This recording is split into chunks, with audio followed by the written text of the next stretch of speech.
Hello, everybody. Thersites the Historian here. I'm joined tonight by Dr. Shepard, and we will be looking at the life and times of one Eugene Victor Debs, a labor activist, five-time presidential candidate, a person who was involved in the Pullman Strike, and someone who was also involved in protesting World War One, among other things. So I guess we can start with his early life. Absolutely. I guess he's born in Terre Haute, Indiana in 1855. That's right. And Terre Haute is near Chicago, from what I It understand. is. It is. It's not very far from Chicago. In fact, that part of Indiana, along with parts of Gary, is pretty much looped in the Chicago geographical area. So yeah, pretty much. Indeed. Yeah, because I guess most of his labor activism would have been, Chicago oriented, since that's the biggest hub nearby. In terms of his background, his upbringing, it seems like his family was actually relatively well-to-do when he was a kid, compared to most people. Absolutely. And I'm going to tell you, from my experience, talking to people who would put themselves in the category of what Eugene Debs advocated for, most come from an upper middle class family.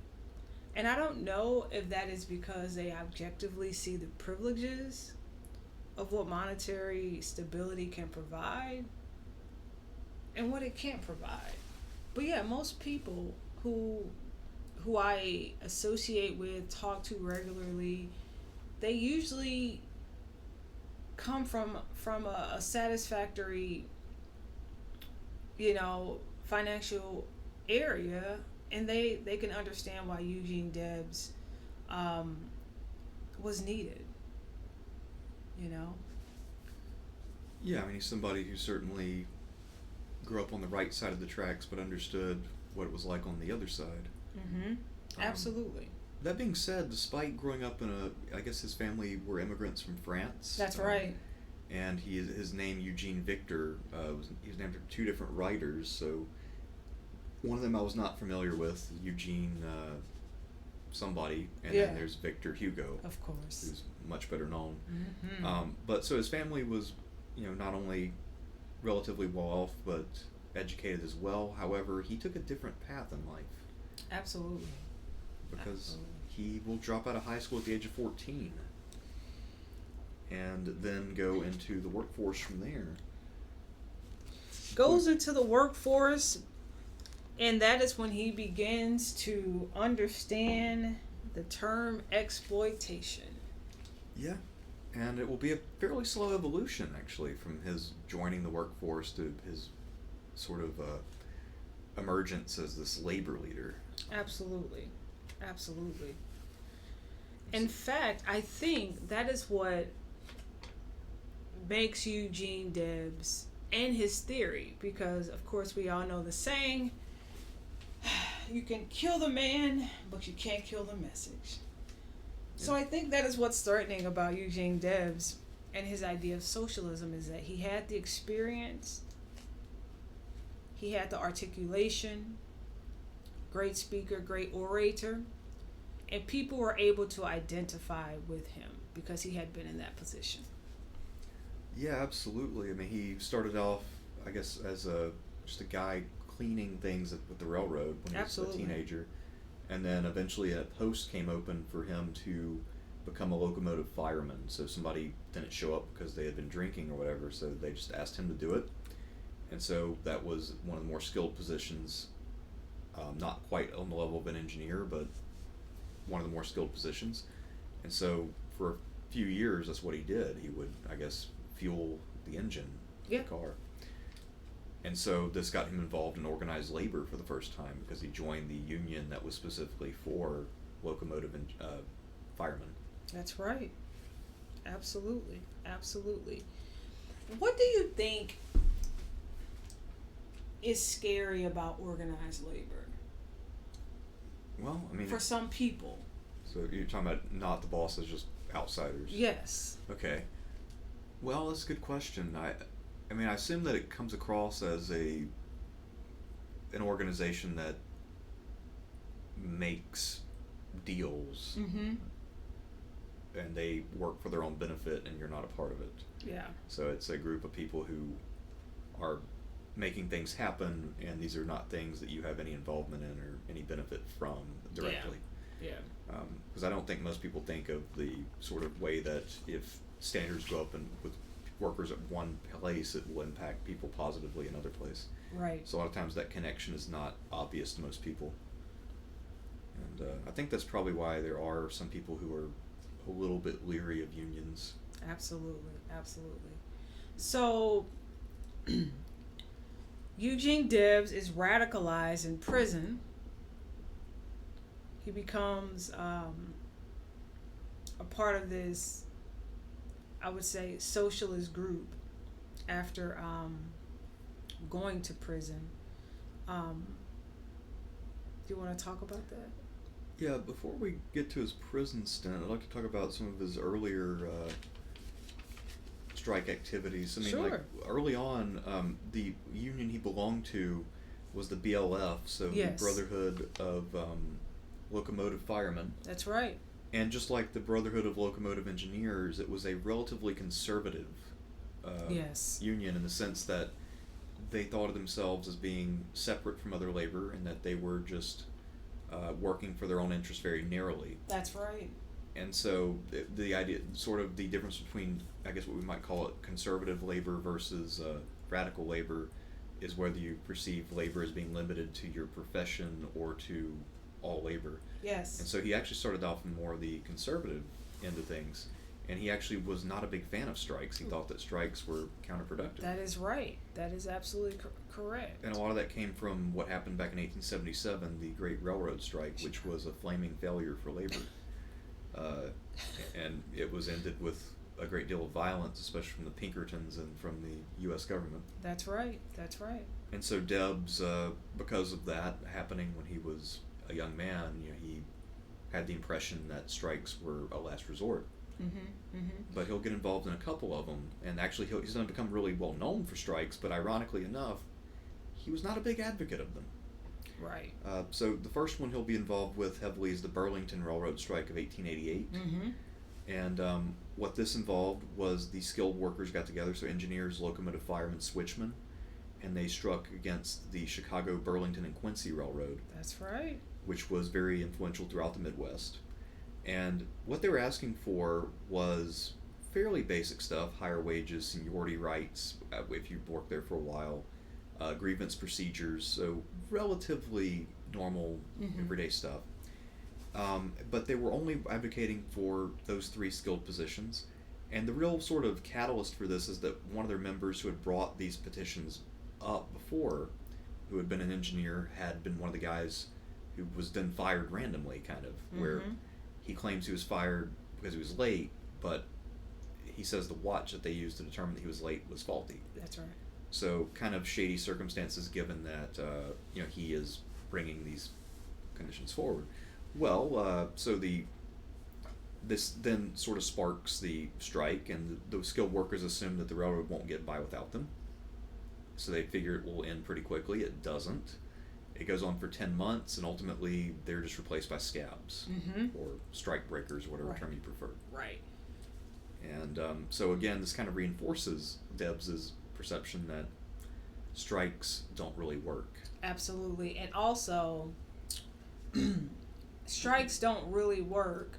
Oftentimes, think of the time period, scabs are oftentimes African Americans, Black Americans from the South were used as strike breakers to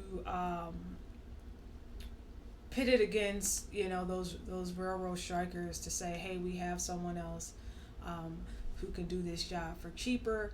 So I agree that was a way that Eugene Debs was saying strikes. Yeah, I get the point of striking, but these companies, industry, right? They're going to find someone to do the job for cheaper. And in fact, that, according to, there's several sources, but according to one of my favorite books, it's by Dr. Lumpkin. It's called American Program. He talks about how that potentially was the catalyst for the riot in East St. Louis, Illinois, in 1917. Like these strike breakers were brought in and used as scabs, to manipulate the system and the owners of industry. So yeah, Eugene Debs was pretty right on that in the beginning, because scabs are always used as people to kind of undercut the cost. Right. Mm-hmm. Yeah, I mean, that's, I think, probably the most common strike-breaking tactic is just to try to replace the workers who are upset with different workers.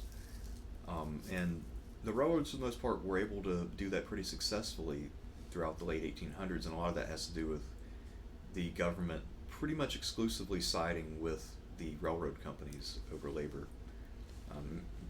Also, it's interesting that back in this, we tend today to think of the media as being sort of liberal-leaning. Whereas if you read the newspapers this period, they are also very much 100% with management, and in lockstep with management, because most journalists came from a wealthy background. Yes. And they had no sympathy whatsoever for labor. And we'll see that especially in the way the Pullman Strike is reported. Yes. But yeah, so I mean, during this time, strikes didn't get a lot of public support because they were the strikers themselves were demonized, and they were labeled as anarchists or communists. Well, actually, that term doesn't really exist yet, but right, anarchists certainly did. Anarchists, yeah. Or just people who are upsetting the apple cart of society and interrupting your ability to move cargo or take a passenger train or whatever it might be. So Debs was well aware that it would be very difficult to build up enough support to get this done, to have the public side with you and put pressure on powers that be. Indeed. The individuals who own the mean of production, for sure. And so up to this point, Debs really is not a big theory guy from what I understand. I mean, he's more or less just a practice person when it comes to labor issues, and he does have a lot of experience with the BLF. He edits their newspaper, so he's pretty well engaged. He goes to conferences, he's well connected, and especially in the 1880s when he's, in his late 20s and 30s, he seems to have a lot of political aspirations as well during that time. Absolutely. But mostly through the Democratic Party as sort of the mainstream of it. Right. And the Democratic Party of this particular time period, we're talking about, I like to take Reconstruction all the way to the Plessy case, so 1896, but your textbooks will probably say 1877, but I like to take it all the way to the Plessy case, where we are divided as a nation. But yes, you're right, the Democratic Party at that time is in contrast to what the Democratic Party is now, today. Right. So, it's not nearly the same. And, I guess also the Republicans are fairly comparable to what they are now, though, I'd say. Well, yeah, Abraham Lincoln was an attorney for the railroads. So, they've always been the party of business. However, their focus shifted throughout the years. So, unfortunately, this is unfortunate, but when the focus shift throughout the years, whatever side civil rights was on, the Republicans were on the opposite side. Yeah. But that's just because of that Civil Rights Act of 1964. Right. Yeah, because I guess up to that point, a lot of the biggest pushers of civil rights were actually like New England Republicans. Yeah. And then Goldwater comes in. But yes, I agree. Yes. Yeah. So it's and those Dixiecrats began to support the Republican Party simply because of Yeah. So civil rights. when Debs was coming in, this is, I guess there's enough time that's passed since the Civil War that Democrats can be semi-viable again. They're still definitely the minority party, though, to be clear. But he's able to get elected in Terre Haute, and he's a city clerk for a couple terms. Yes. He gets to the General Assembly of Indiana for one term. Yes. And he also, at one point, made an unsuccessful bid to go to the U.S. House. So he is someone who seems to have some political ambition that goes beyond his labor activism, and his views on labor are pretty mainstream within the Democratic Party, where he thinks that labor and capital should work together Yeah. rather than being antagonistic. And that will start to change in 1888 with the previous strike we talked about, the Burlington Railroad strike, but it will really radically change with the Pullman Strike. Yes. And especially in the year or two before it, and then when he's in prison after it. I mean, that's really where he becomes the Debs that we know. Right, right. And that's usually kind of the meat and potatoes of most textbooks and most, biographies about Debs. But what I wish people, when they speak about Debs in the Pullman Strike, I wish they would go into some more detail about who George Pullman was, and how, he pretty much, monopolized Chicago, with, he owned the homes that the workers lived in, took money directly out of their paycheck. Right. Just complete ridiculous, type of tactics. And George Pullman, some of my relatives were Pullman porters. He was an interesting guy. In fact, he made a point to hire Black Americans for the purpose of this nostalgia of servitude. Yes. Oh. He did. Oh yeah. He made a point to hire Black men to be servile, to kind of give this yesteryear feel to white passengers on his trains. In the Chicago area, would there be nostalgia for that? Remember, those trains went all over the United States, and those Pullman porters were, if it wasn't for them, a lot of, literature wouldn't have been delivered to the South about the Great Migration, the Chicago Defender, the Pittsburgh Courier. All that type of communication came by way of those Pullman porters. But yeah, George Pullman had a tactic. He had a strategy. Indeed. He had a whole maid category where he hired certain women to kind of, again, provide this nostalgia to some people, like Southerners on the train. This romanticizing antebellum, the United. Oh yes, antebellum South. Interesting guy. Was he from the South at all, or? He was not. Okay. He was not. He was a businessman. That's what businessmen do, or people. Excuse me. That's what business people do, man or woman or whoever. That's what business people do. You find a niche. You find where a vacancy is located, and you find a way to monetize it. Yes, I guess he sort of found his. That was sort of his gimmick. Was the Black porters were a big part of it, then. Yes. Interesting. Yes. This is a romanticized. It's Gone with the Wind. That's It's very Gone with the Wind. This is a trip to the past where you can feel like, But most of those Pullman porters, they received most of their money from the tips. The tips, because George Pullman was frugal. Yeah, I guess that's a polite way to say yes. it. Trying to be polite. From what I understand too, with his, they call me mean. So. With the well, he's a titan of industry in the Gilded Age. Yes. They're not exactly known for their gentle ways. Right. He also apparently during the Panic of 1893, when there was obviously a big downturn in the economy, his solution was to tell his workers, "Guess what? Your pay got cut by 28%." And my point exactly. And I'm probably not going to restore it, but anyway, you still got a job. Wow. So that's how Pullman handled that situation. Wow. And so it's safe to say, I think he's not exactly a hero with the working people of the rail industry. No. But he, that's kind of what gets under my skin a little bit about these History Channel documentaries. He's considered like an industrialist, an engineer, and all that stuff. But they never talk about like him being that's exploitation. Like when someone lives in your town, you take the money directly out of their wages. Mm-hmm. They work for you, that's complete exploitation. I imagine he got a lot of his inspiration from looking at how mine towns were run. If he's taking things out of people's paycheck, 'cause that's a way to make sure people feel like they have to keep showing up. And apparently, he also was responsible to a lot of investors in Boston, mostly. Yes. And, Yes.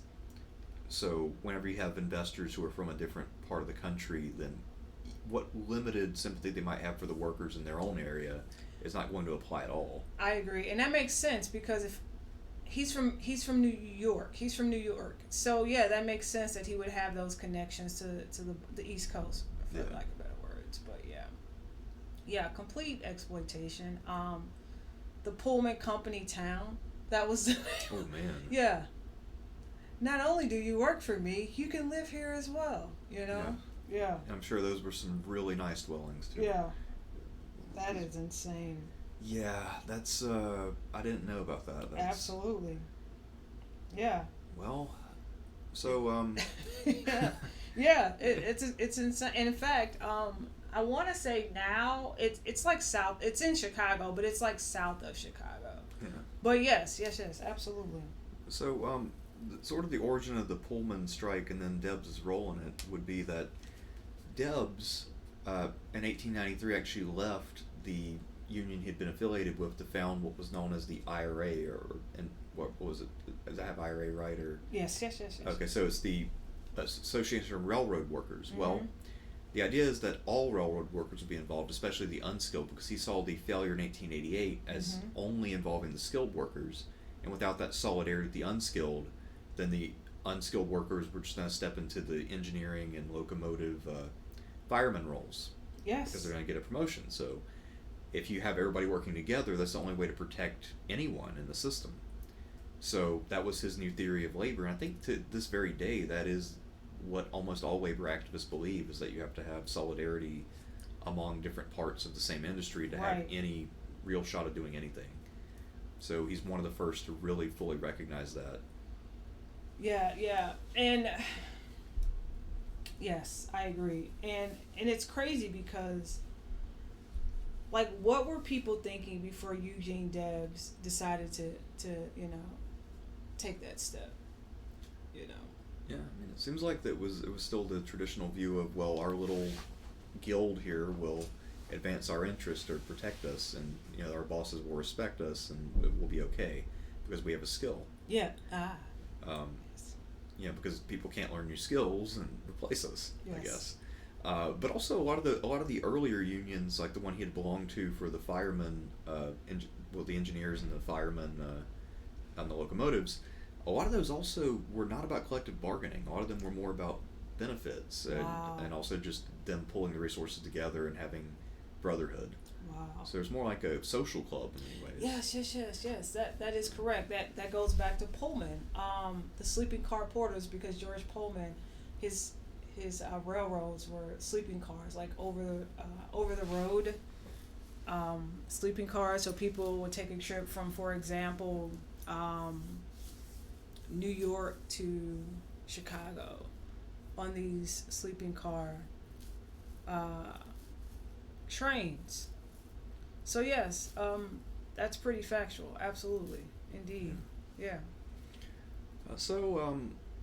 Pullman's cars that he manufactured were used by a whole lot of railroads, and so the idea is when there's that 28% pay cut that's not restored after the panic's over, a lot of the members of the new IRA go to Debs and demand a strike. And once again, after what had happened before, he's very reluctant to enter into this. But his membership is overwhelmingly in favor of it. Mm-hmm. And then one of the leaders of the workers down in St. Louis then joins in too. So now it's kind of gotten away from Debs and it's just happening, so he'll eventually sign on. But up to this point, he is not a big fan of the idea of doing the Pullman Strike in 1894. Mm-hmm. Mm-hmm. But he will become the person most associated with it, ironically enough. Yes. In fact, he's easily the face of it. Easily, yes. Absolutely. Do you think it was his charisma that attracted made him popular when it comes to that particular strike? Because many people were involved. I think it must be his charisma, because he, by this point, was a fully developed orator. and he was able to really keep an audience engaged.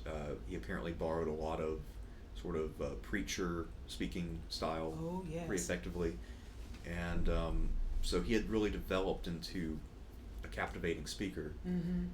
So he was the person most associated with it, the most popular figure involved. And I guess the media at the time wanted to demonize him to delegitimate the whole process. What they didn't realize, though, is that because he is charismatic, that putting his name out there is actually doing him a huge favor. Absolutely, absolutely. The cadence to his speaking voice, it drew people in. I agree 100%. Mm-hmm.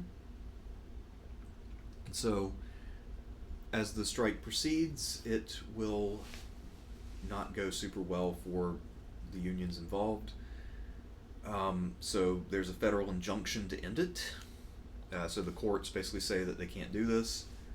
They ignore the injunction, and then the Pinkertons and the army are sent in to deal with it. Mm-hmm. And the Pinkertons are called a detective agency, but they don't do much investigation. They do a lot of beating people up, though. Yeah. So Absolutely. between them and then just regular scabs are brought in, the strike is ended, and this will be how Debs ends up in prison for the first time. Indeed, indeed. For the first time. I think so. Yeah. It's No, his first I time. was emphasizing the But first yeah, time. so he's not going to be the last, unfortunately, Exactly. but it will be. It was the first time, and I'm Yeah. happy you covered that before I jump to the prison part, because, like you said, the prison part is where everyone kind of, they get radicalized and they have time to read Yeah. and become more informed. Make great music, write great books in prison. Yeah. Right. So, what do you think it was about prison that made Eugene Debs, the Eugene Debs that we know of today? The guy visits him, right? He gets a visit from a socialist that explains that, what he is doing has a name to it. Yeah. So I've heard two sort of contradictory things about that. One is that Debs himself said that what radicalized him was what happened in the Pullman Strike and the use of force by the government. Mm-hmm. But at the same time, not only was he visited by a couple of socialists, but he also had people mailing him books and things. So for the next 6 months or so he was in prison, he was being inundated with messages from socialists telling him, you might not know it, but you are one of us, and here's what we believe. Yeah. And then he's thinking, okay, so, all right, I guess that's pretty much the conclusions I've come to Mm-hmm. about labor relations and how power works and everything else. So it was one of those things where his life experiences, especially in the last several years, had really made it to where socialism now made 100% sense to him. That's right. Yeah. Whereas if he had encountered this 10 years earlier, there's a good chance he would have rejected it. Wow. Yeah. So he's radicalized. He's reading. Of course, he's reading Marx and Engels. Of course, he's more important than reading is number one. But in addition to reading, he has his own experience as a laborer, right? Being exploited, being able to apply what has happened to him. That is, in my opinion, what makes someone more effective. When they've had the experience, they've been able to apply their experience and then explain it. And that is what Eugene Debs did quite effectively.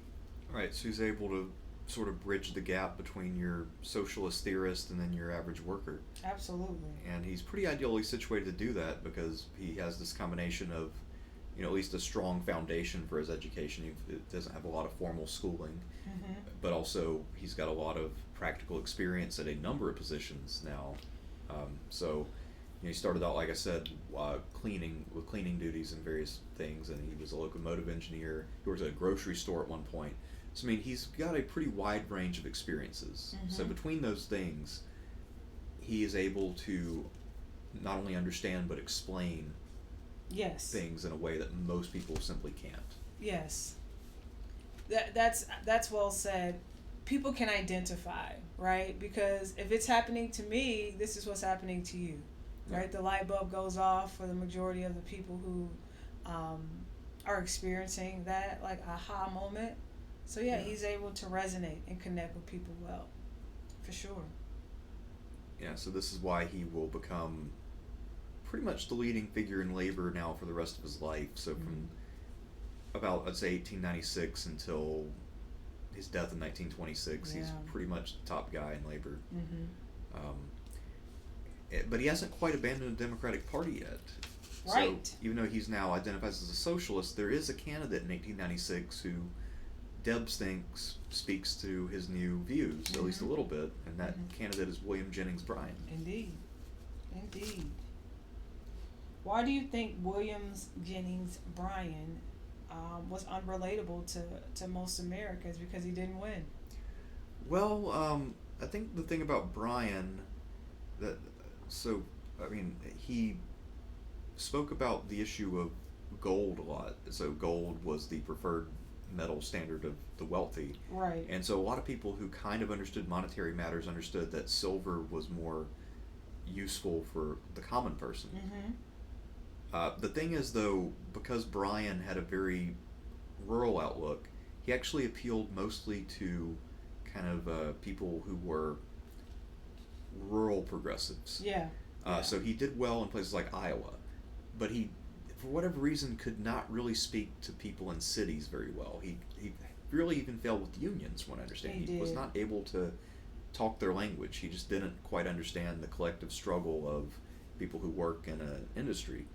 And so he would have a pretty good following in the countryside that would never translate. Right.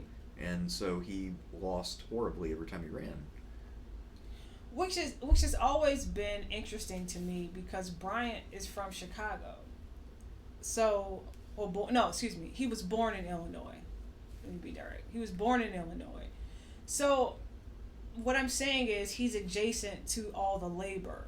So I've always been stumped by the fact, like, you're born in Illinois, not Chicago, but you're born in Illinois, so you have at least you're an earshot of the complications of the common person.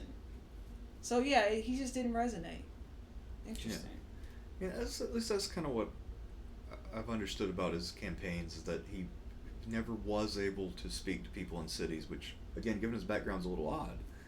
And also, it's another indication of how different American politics was then as compared to now, because the idea of like prairie radicalism, the idea that people in Kansas are the kind of lefties in politics is very foreign to us today. But that's how things were in the populist and progressive eras. Absolutely. Well, at least the populist era. Maybe it was changing by the progressive era, but so. I don't know, I guess if you could combine Bryan and Debs, you'd probably have a winning candidate. Yes. Ding. Yeah. Absolutely. But, alas, there was no way for them to merge into one, so. Not at all. He has a little, Bryan, he has some experience in Nebraska, but that's the same thing. You have that great migration push, and you still have people moving to Omaha. So the same issues that we've discussed, that applies in cities, was going on in Nebraska and Omaha. So yeah, it's still kind of perplexing that he wasn't able to connect. Personality. Although he also, interestingly enough, he was similar to Debs in the sense that he also was a really top-notch orator. So the people who attended his speeches were usually entertained and moved to some extent, but I think part of it is just, again, he didn't know how to speak to that urban audience. So workers were not really responsive to Bryan. Interesting. Yeah. Absolutely. Whereas I think with Debs, he might have had the opposite problem, where he probably would have a lot of trouble conveying his ideas to a rural audience that had never been in a workplace environment. So we have to remember, a lot of Americans were still small farmers. Yes. And so this would have been a hard sell for a lot of people, or trying to understand just the context of living in a place like Chicago and working in the railroad industry would not be an experience they'd be able to really wrap their heads around too easily if they've always worked on their family farm. And also at this time, I think being a great orator, having great cadence, made Bryant and Debs, more Debs, more attractive, because I'm thinking like literacy rates in some of these areas where they're speaking may not have been as high. Not saying everyone was illiterate, but we're talking about like places where people had to work and school just wasn't You know, and I understand why. Like Yeah, that's that. I mean, makes those sense. things happen. That's called you have to work to provide for your family. And if they did, know a little bit of reading, it came by way of the Bible and things like that. So yeah, I do think that may be why Debs was, his speaking style, as you mentioned, he was able to connect, and he's enthusiastic, and people who may not have had any other type of outlet was able to use him as their mouthpiece, right? Yeah. So, and I guess Brian also had a similar oratorical style that was also very preacher-like. Yes. And so, I guess that was just the standard way to become an orator at the time, was just to kind of model it after, especially I guess the more engaging, charismatic preachers of the day. Yeah. And it's also worth mentioning that a lot of those preachers who today we'd associate with being a little bit more on the right-wing side of things for the most part, back then those kind of evangelicals tended to lean more what we think of as left. Uh-oh. So, Yeah. again, very different time. Yeah, absolutely. Lincoln was kind of like that with his speaking voices, and the Lincoln Douglas debates. People like to put that in the category of what you just said.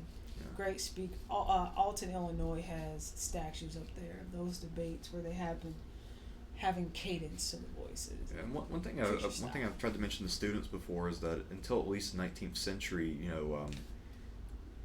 oratory was a form of entertainment too. Yes. So it's a thing that people will show up to listen just because what else do they have to do for entertainment? I mean, there aren't too many alternatives. So Right. that's why, whether we're talking about the ancient world or the 1900s or 1800s at least, the late 1800s, I mean, you still having the ability to speak really well is a way to engage an audience and a way to Yes. spend a Saturday afternoon or whatever it might be. So that's also why people were mad at Lincoln for the Gettysburg Address, because he spoke for 7 minutes, Yeah. and they had to ride in a carriage there for hours, and then their president only speaks for 7 minutes, and I can imagine why they were miffed, Yeah. because they wanted to get their travels worth Mhm. for that speech, but Mhm. instead he decided to say it all quickly and leave, and yeah. There you have it. Yeah, that Gettysburg Address, it's up there. Everyone has their liabilities, so I try not to come down on Lincoln too much, because every time, I'm gonna tell you, I've been as an native Illinoisan, I've been studying Lincoln probably since elementary school, because we come out of the womb learning Lincoln if Yeah. you're from Illinois. But every time I think I know him, I find something else. I think he was struggling with, because he's an attorney, so he's struggling with how to handle the Constitution, and then also how to deviate and make things better. And that's just me reading. I have some of a book pile of his like letters and his addresses, and the Gettysburg Address is up there. I really like his second inaugural address. He's assassinated, we know that, but man, that second inaugural address that's up there. It's empowering. It talks about just, you brought this on yourself, Yeah. gotta deal with it, Yeah. and the wolf came.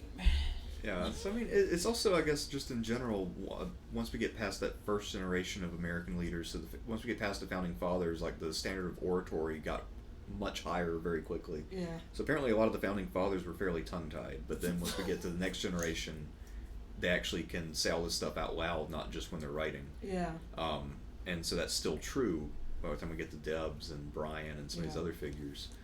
And so will still be a while before, I guess, American oratory goes down the toilet. So we still have a couple more generations. Well, even before that, I mean, Harding actually will appear in the story, and Harding was notoriously inept at speaking compared by the standards of the day, at least. Yeah. So with Debs, now he will be not only out of prison, but he's going to be looking for other ways to contribute. Yes. And so he will move on to found, or at least help found, the Socialist Party and the IWW. Yes. So he's going to be again, the leading figure in labor, and his power will peak in the early 1900s, which is now finally a favorable time because we're now in the progressive era. Mm-hmm. So labor is going to have a lot more juice than it had before in general, and he's going to be able to really push for what he wants during this time, at least a lot more. Absolutely, absolutely. The industrial age, you have immigrants coming in also, who are attracted to his ideology, and he becomes a threat, right? Yeah. To the means of production, to the powers that be, to the aristocracy.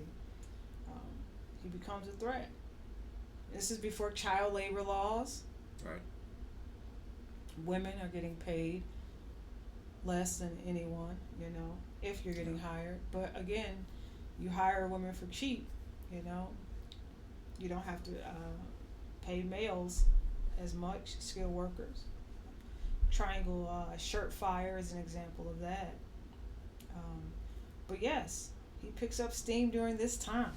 Yeah, so this will be prime Debs, I guess we could say. Prime. So now he's going to be able to push for a whole lot of stuff. And while, of course, he will not achieve elected office, and we'll talk about some of his electoral attempts, what he will do is influence enough people that some of his political opponents will start to embrace some of his ideas in order to try to head him off and take away his steam.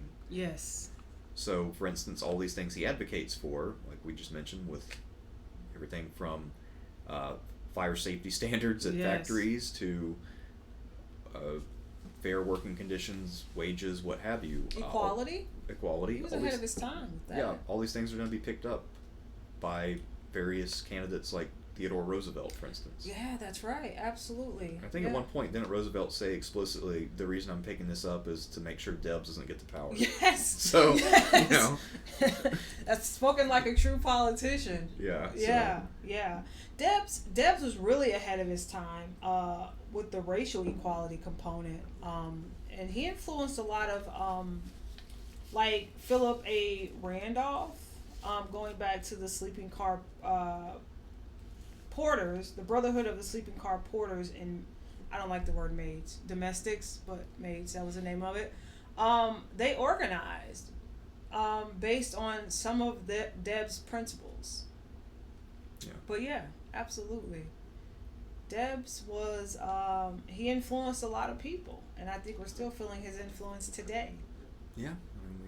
We don't have, I guess child labor is making a comeback in a few states, but for the most part it's still, I could not believe that. Yeah, the times we live in. But for the most part, the reason why we tend to look at child labor as being a relic of the past is because people like Debs pushed to abolish it. And, Yeah. So he had an influence, even if it was a little bit more indirect. Yeah. But, absolutely. So he actually will run for president 5 times during this era. Ding. So 1900, 1904, 1908, 1912, and then 1920. Absolutely. Consecutively, right? Well, he does skip 1916 for some reason. Oh, that's right. 12 and 20. That's right. He did. So I don't know why he skipped 1916, but I guess... Revamp. Reality troops. Maybe either that, or maybe he just let somebody else run. I'm not sure. But yeah, so I guess he must be up there with Bryan in terms of running for a president a number of times as a nominee of a party. He is, and he runs on the socialist ticket. Yeah, so he'll actually run on an official socialist ticket. Right. And this is still pre-Red Scare, so the word socialist is not quite as thunderous. It's not quite as demonized as it will be from 1920 forward, but it's still not something that's super popular. Mm-hmm. Which brings me, do you think Debs initiated that uptick in socialism being seen as the big bad wolf? It could be, because I guess he brings the movement to a level of popularity to where people actually kind of know what it is a little bit. Yes. Or at least they know somebody's a socialist probably at some point. So I imagine that's partly why labor, especially not labor leaders, business leaders, want to find someone to paint in a negative light, and Debs is there as pretty much, I guess, really probably the only household name at this point in labor, Right. or at least one of the very few.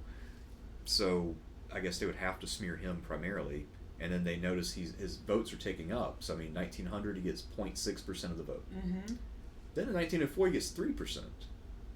He holds steady. 1908, so he goes down to 2.8, but it's still about like, I think that's still better than what the Green Party gets usually. Actually, yeah, you're right. I mean, so it's still like, because people blame Jill Stein and others Yeah. for throwing elections, but Debs actually got a little more. Absolutely. And then in 1912, the famous, it's now a four-way race because of Debs being popular enough, but 1912, he gets 6%. Mm-hmm.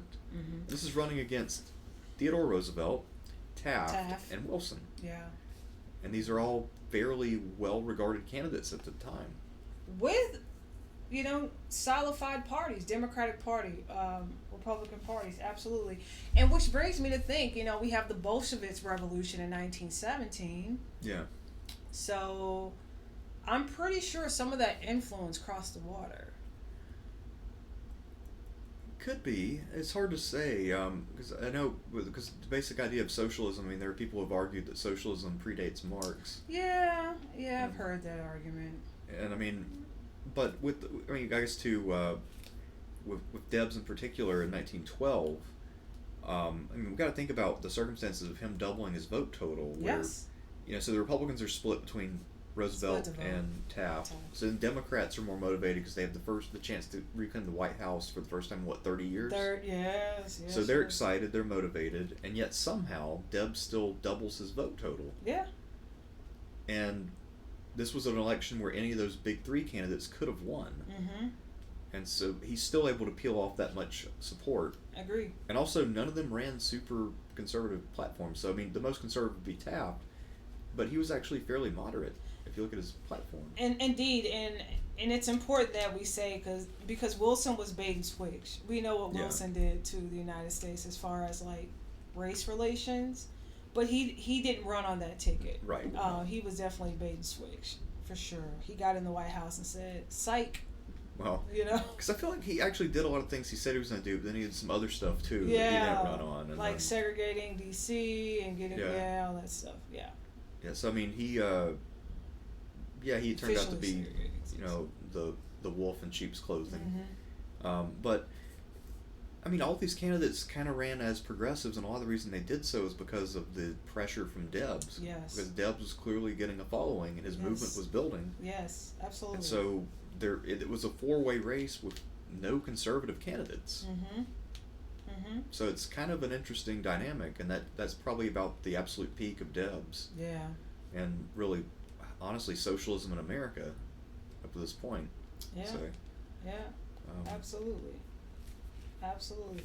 What do you think it was, so the height of Debs, yes, but do you think it was, because the Bolsheviks influenced the United States, we had an entire, especially in places like Alabama, Kansas, we mentioned that, but then you had that entire Red Scare that pretty much targeted anyone who had a brain out, could be deemed a socialist, that whole Red Scare, McCarthy, Yeah. Well, because I don't know as much about the Red Scare of the 1920-ish, Mm-hmm. but from what I understand, it was actually more hysterical than the McCarthy era. Mm-hmm. And partly it's because nobody really understood what Bolshevism was. Mm-hmm. And they also assumed that it would mean that, I guess, some foreign influence would somehow take over the country from, a shattered Russia that couldn't keep itself fed. Somehow it's gonna, I don't know, and take over America. So it's just they took advantage of a kind of hysteria over the fact that this country's government had been completely overthrown by workers, Mm-hmm. more or less. Mm-hmm. And so they began to look at somebody like Debs as being a Lenin figure, or at least a potential Lenin. That's pretty much, you need to scare people away from him, control the narrative on him. Absolutely, that's pretty much the way I kind of viewed the decline of Debs. Yeah, although it's interesting because despite literally making him a criminal, it doesn't kill socialism as a whole. Agree. It's actually his resilience is kind of amazing if you look at his numbers when he runs in 1920 from prison. Yes. So he actually did run as a candidate from prison. Yay, yay. And he still got 3.4% of the vote. Absolutely. And this is also in a conservative-leaning year where people are tired of what they see as progressivism as a whole, but also tired of the adventurism abroad of Wilson. Mm-hmm. And so there's a reaction and sort of a wave in favor of the Republicans. Absolutely. And isolationism. And Debs is a guy who's always talked about international labor. He was the leader of the Wobblies, who Yes, International he was. World, I forget what the acronym stands for, but they have a very international flavor to them. Yes. So you could plausibly, if you're just playing word association, say that he is linked to the Bolsheviks because it's international. Right.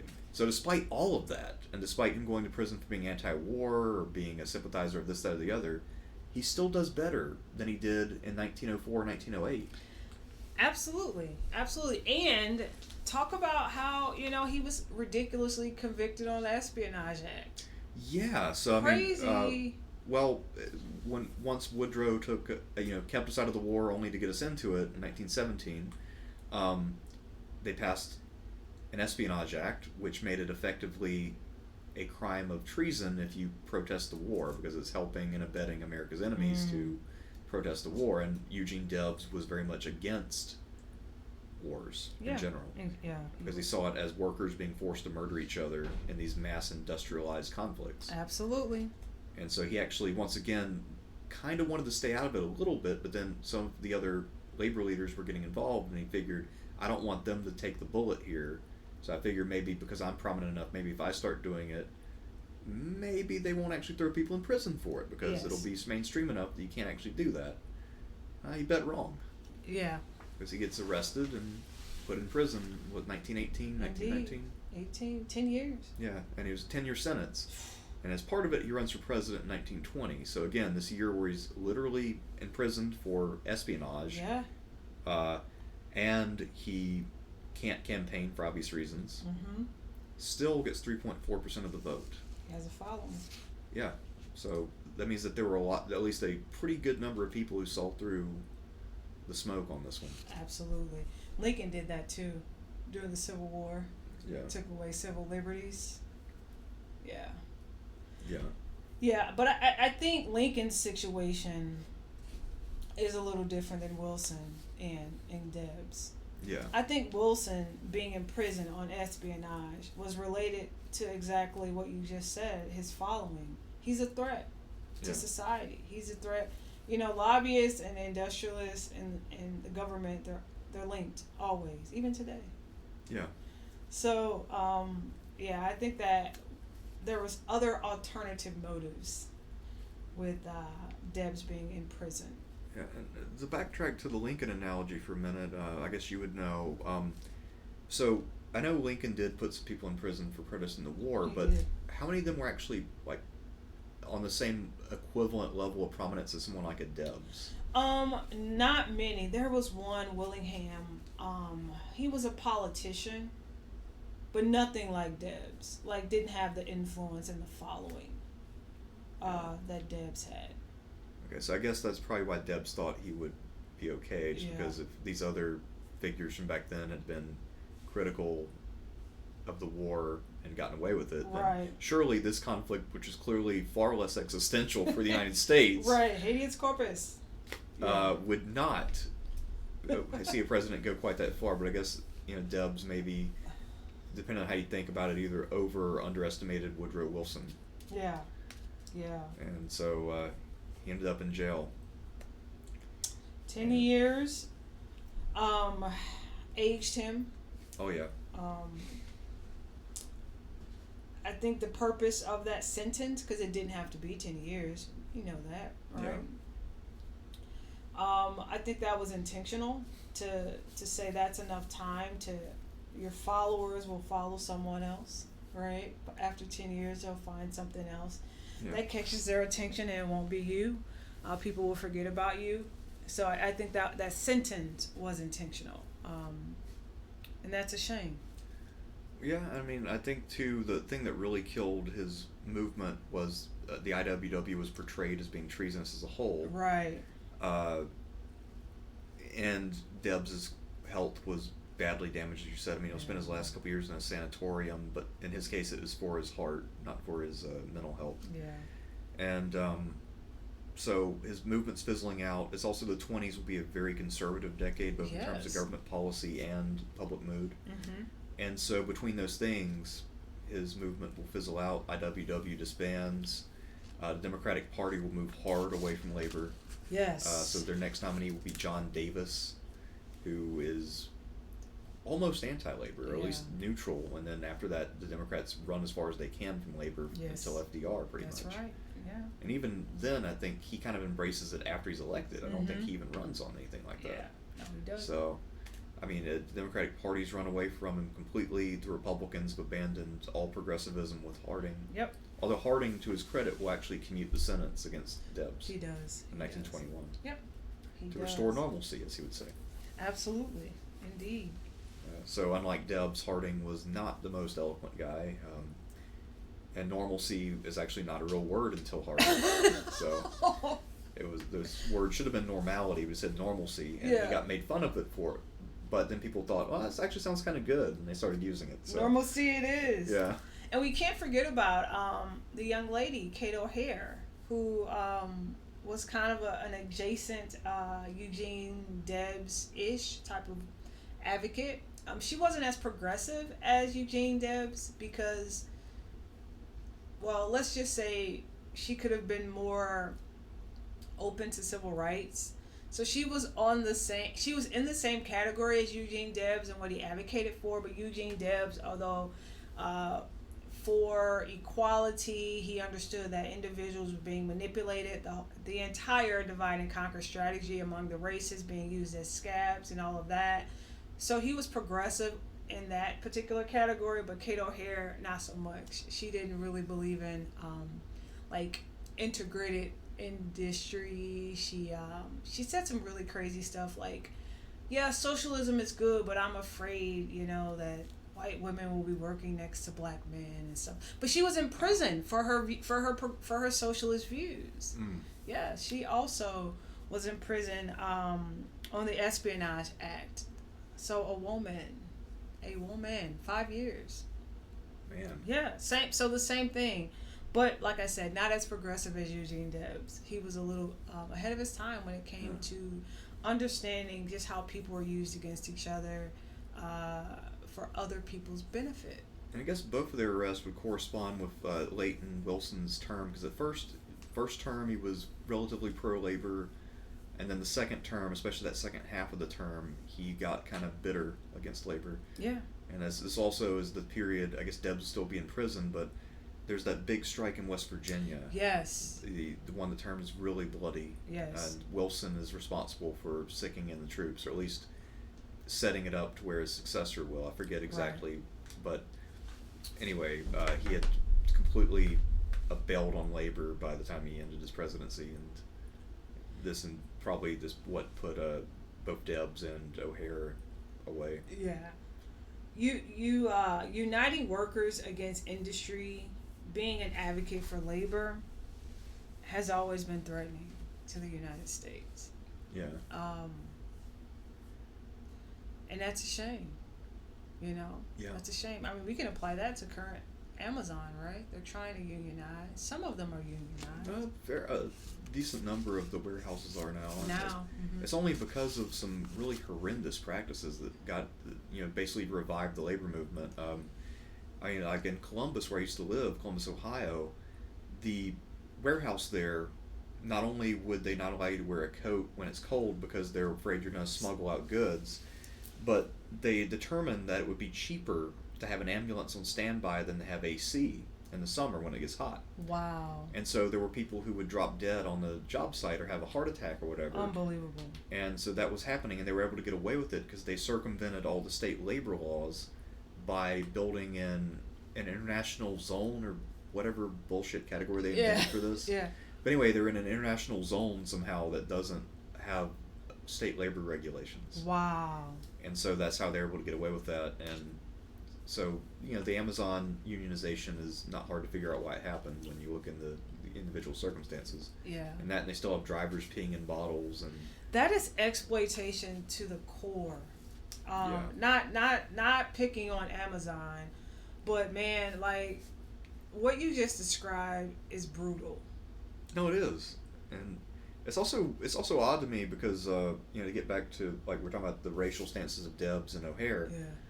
Yeah. So the reason why someone like Debs would be more dangerous to the powerful ultimately is because I knew a lot of people, especially after 2016, where there was this hysteria over Trump being racist, who said that basically labor issues are white issues. Interesting. Which, the funny thing though, most of those workers who were being abused by Amazon in Columbus were the black workers who had been perpetually unemployed since the time of the steel plants closing down. So, I had somebody tell me with a straight face, like, yeah, well, that's kind of like a white issue. Labor? I'm like, yeah, they told me that labor's a white issue. I'm like, so people of color don't work? I mean, like, what are you talking about? What was their justification for that? I guess it's only white people care about that kind of stuff, which, is news to me and news to everybody I've ever known. But they don't know much history because, labor unions go all the way back. You had washerwomen, maids, domestics who all were unionizing in the South because, of course, people know American history. And if they don't know American history, you should look this up. There was a time when black women would only be able to find employment as domestics, right? And those women unionized. Some states tried to shut it down, but people like that, you kind of, if you have the time, you can educate them. But I've been in that situation where you just don't have the energy. Yeah, this is the same person who said that Trump got elected because of suburban dads becoming sexist because they watch James Bond movies in their basement. Yeah, that guy. Good luck with that. Yeah. Whoever said that. Yeah. Yeah. At that point, I realized this isn't worth it. Yeah. Exactly. Let this one go. You're too far gone. We're moving on. I've been there. Yeah. And stuff like that kind of eat it. You're like, where were you educated? Like, how do you come up with this type of stuff? Well, this is somebody who does at least medieval history, which I guess is not directly related, but still, I don't know where some of this stuff comes from. Yeah. Sometimes I hear takes that are not so much hot takes as they're just in a different dimension. Right. Clearly the stratosphere. Like I said, Brotherhoods of the Sleeping Car Portament, like A. Philip Randolph, like all that stuff is available if people are interested. But people like that are stuck in their ways. But you made an excellent point. The coal mines, the steel industry, you're right. Yeah. When those places close down, the only thing those workers own is their labor. So they need someone else to come in where they can train and become a skilled laborer or an unskilled laborer, whatever pays the bills. And Amazon knew that, right? They saw the void, they went in, and they felt, like you mentioned, in places like Columbus, oh, well, these people need employment. I can kind of get away with some stuff, right? That's what they think. And that's always kind of been the argument of the owners of the means of production. Like, we're doing you a favor. That's kind of been like their perspective, some of them. And I don't agree. I feel like the workers, if you didn't have those workers, that company wouldn't be operating. Yeah, I mean, it's definitely something that I think Debs was good at highlighting was the importance of workers being able to have a say in their own lives, because a lot of it boils back down to democracy, of having some say in how you live your life. You can't really be free if you are effectively a slave for X number of hours a day. Good point, yeah. So that's why he believed in things like collective bargaining. Yes. Which, is the real, in many ways was seen as the real danger of these strikes by a lot of the labor leaders. I mean, I think, in the 1888 strike we talked about, there's at least one person who thinks the reason why the unions were resisted, why the bosses wouldn't agree to relatively mild demands, is simply because they were afraid they would establish the precedent of collective bargaining. Yes, and like I said, that's always been an effective tactic throughout American history. divide and conquer, right? You have these black workers who need employment opportunities. You need white workers who need the same employment opportunities to earn wages to support their family. But how can you divide these guys to where they don't have the power? One feels better than the other. How can I use them against each other? And it's unfortunate that people don't see that, you know. But I think it can be unique to the United States when it comes to that divide and conquer tactic. Because I see it so clearly, right? You have all these people in the same economic class who could benefit from the same job, but you have to pit them against each other, and as a result, the person who owns the industry is laughing and using them against each other. Where do you think Eugene Debs went wrong? Or do you think he went wrong on anything? I don't really think he went wrong. I think he just he was not in a position to do much more than he did. Yeah. I think he might have maxed out or come close to maxing out what he could have done at the time. Yeah. I'd have to really look into it to see where he could have improved here or there, but I don't think he could have made too many dramatic improvements, though. I mean, what do you think? No, I don't think he could have done much. I think he did. I mean, we have to think of the time period, you know. No, I agree. I don't think he could have done more than he did.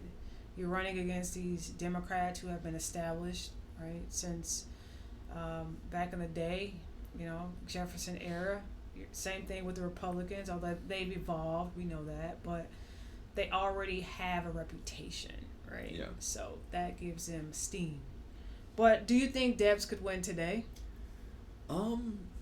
Good question. I mean, so one thing, to go back to the oratory, one reason why, if somebody were to actually hear his speeches today, they probably wouldn't go over as well, but just given his general aptitu's for speaking, that would be useful. But he'd have to change his style dramatically because the verbose style of that era would not translate. Just like Lincoln's Gettysburg Address today is a masterpiece, but back then it pissed people off. It did. So, you know, you have to adapt, but I think he could. In terms of his labor theory, I think his labor theory is still the one that people have today. Mm-hmm. Yes. So I think, if you look at the successes, what's that guy with the UAW right now? Sean Fain. That's right. I mean, Sean Fain is, you know, a rising star at the moment. Superstar. And I don't think he's got anywhere near the kind of charisma Debs probably had. I don't know, though. I mean, because, you know, I don't know if there's any footage of Debs, but, you know, Sean Fain's just kind of like straightforward. There's not really a lot of fluff or nonsense. It just kind of says things bluntly but effectively. The message, yeah. Yeah, I mean, so he's just an ordinary guy who can get things done. That's right. Kind of like, and in Britain, there's a similar thing going on right now. There's a labor leader called Mick Lynch, who's very effective, and he's, you know, he's pushing the Labour Party from labor, the actual labor, and pushing them to actually work with labor, as their name implies they do. Yeah. And he's building up quite a following to the point where they gave up on trying to demonize him, and they'll let him on podcasts and stuff now. So, you know, he's accepted. Yeah, so I mean, they can't really deny him, but so much because he just makes too much sense. Right. Yeah, I agree with that. You can't deny someone that's beginning to make sense, and that's where Sean Fain comes in. Well, he's actually from Indiana too, actually. Yeah, I think he's from Indiana as well. Yeah. So I you know, it's people from those places we like to call the Rust Belt or the Midwest, places that have been left behind. They have a gripe. They know what exploitation is. They have a legit gripe. What do you think scares people about socialism? Because remember, it was weaponized during the Obama administration. Yeah. It was weaponized. Like, what do you think scares Americans? Let me be direct. Right. Americans about socialism. Well, I mean, I know for the older generation, it was the indoctrination they went through during the Cold War years about it being this foreign influence that wants to destroy America and is anti-freedom and this, that, and the other. Yeah.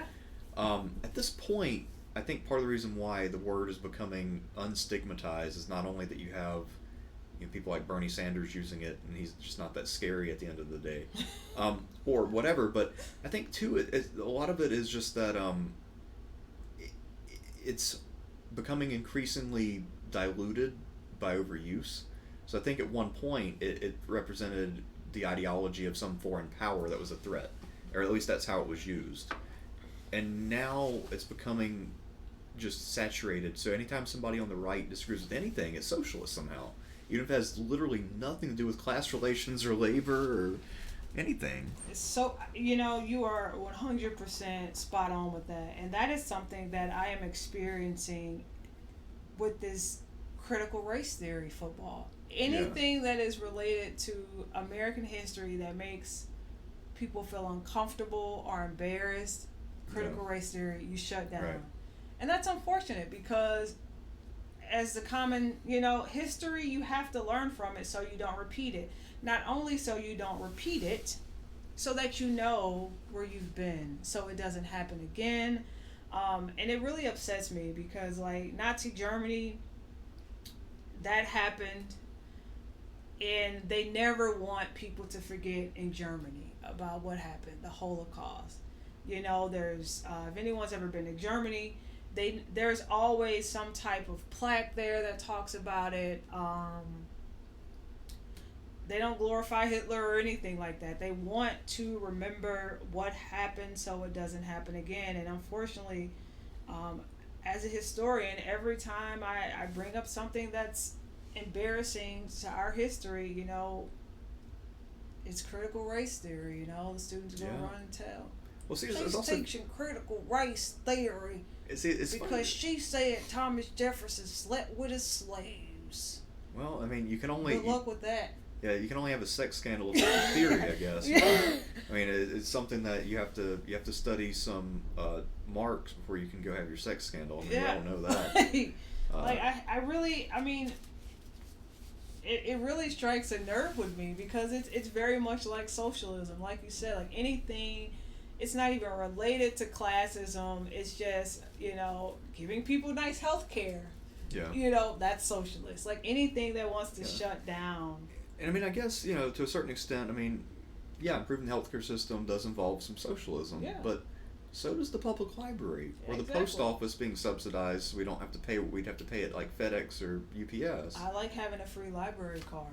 Yeah, I mean, those things are all socialist. Yeah. And people don't complain about it. Or having roads that are subsidized that you can drive down without paying a toll every time. I mean, those things are all socialist. Yeah. So, I mean, the thing is, I wish people would recognize there is an extent to which every person is socialist. Yeah. The extent varies, but just talking about socialism as an evil or being either socialist or not, I think is misleading and inaccurate. It's just not the case that everybody relies on socialism to some extent. Yeah. We all do. Yeah. It's a spectrum. Yeah. It's not a black or white or on and off thing. Everybody's socialist to some extent by practice. People shut down Yeah. when they hear something about, and it's a political football. I get it, and I really hope that people can laugh at it and realize that it's being utilized as a political football. Socialism has been used. When the Tea Party came out back in the day with Obama, former President Obama, and they started kicking around that political football of socialism, and I thought that was the craziest thing ever, and I didn't take it serious. Yeah. Because I'm like, this is a joke. Like, you can't be serious, And that's the same way I feel about, like I said, critical race theory. This is a culture wars.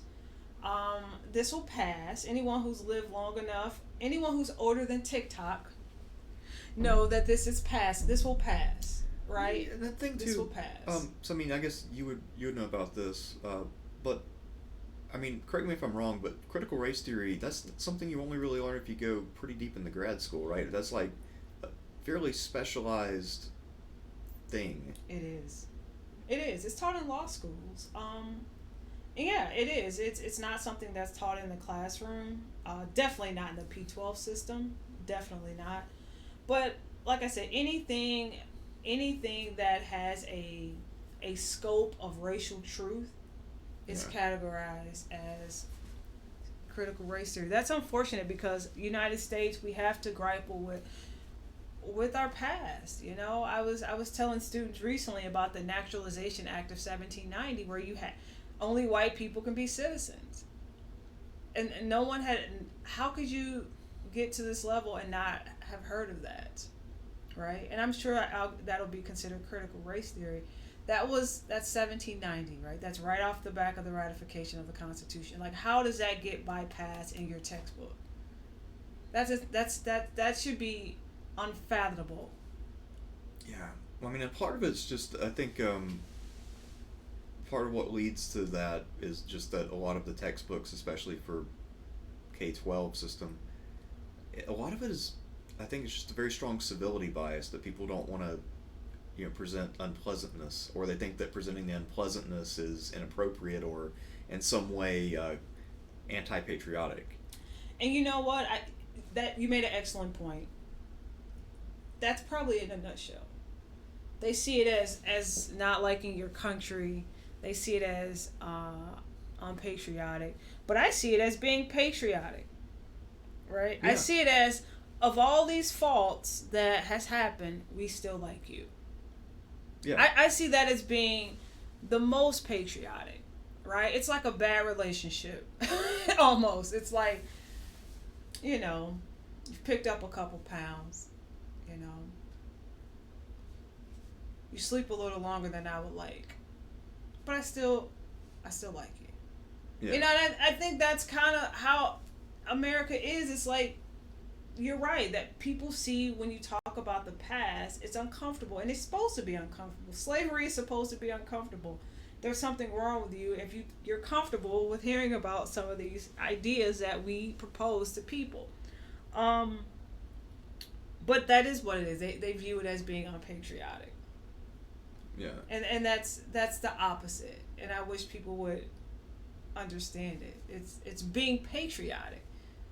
Right? It's saying, no, we still like you, in spite of. We can point out, that fat zit in the middle of your forehead, but we still like it, right? Yeah. So I mean, yeah. Or we exactly. still want to fix it. How about that? We want to revamp it. Yeah, it's not a denunciation or a complete rejection. It's it's just acknowledging what has happened and looking for paths forward that will be hopefully better.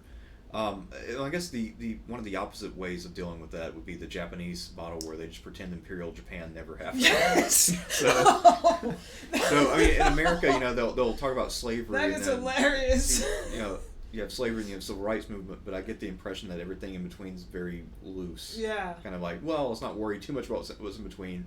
We had the civil rights movement, and everything's cool. Martin Luther King and Barack Obama. Yeah, and then everything's cool now. We and shall no overcome. problems. Right. Yeah. That's pretty much what happened. Yeah, but I mean, in Japan, I think a lot of people in Japan, at least your average high school, college student, whatever it might be, I think a lot of them don't really know anything about Imperial Japan period. Wow. That's unfortunate. Or it's very, very sanitized. Yeah. It's presented at all. So that's it's also weird though that I guess because of that sanitization, there's also this weird thing I saw, and I don't know what it's called, but there's a thing in Japanese culture where they have pictures of old aircraft carriers from World War II.